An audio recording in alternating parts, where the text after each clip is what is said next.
মুসলমান দাওয়াত ও তাবলীগের কাজ করবে।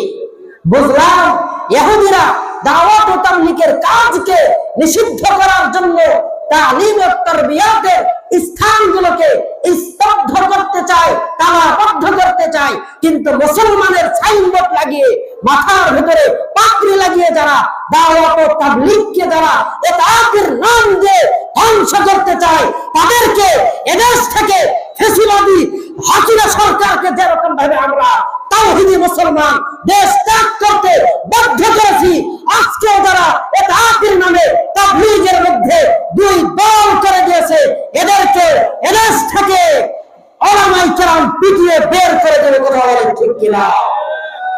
কিসের ইতাআতি? ইতাআত করব আল্লাহ আর আল্লাহ পাকের রাসূলের সাথ সাহেবের কোন ইতাআত এই বাংলার মাটিতে চলবে না। কথা বলেন ঠিক কিনা? এদেশ থেকে কাদিয়ানীদেরকে আমরা যেভাবে উৎখাত করেছি, সাদিয়ানীদেরকে আমরা একই ভাবে নির্মূলে উৎখাত করে ছাড়বই ইনশাআল্লাহ।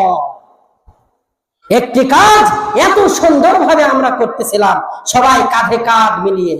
ইতাআতি নামে একটা গ্রুপ বের করেছে। রাসূল আর আল্লাহ ছাড়া কারো ইতাআত করা জায়েজ আছে? কথা বলেন, কারো জায়েজ আছে?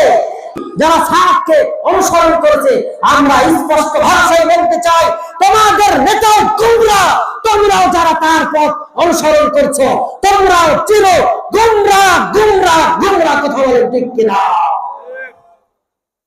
আল্লাহ পাক আমাদেরকে জেনে বুঝে দাওয়াত ও তাবলীগের নিসবতের কাজকে একতাবদ্ধ হয়ে আমাদের সবাইকে করার মতো তৌফিক দান করেন।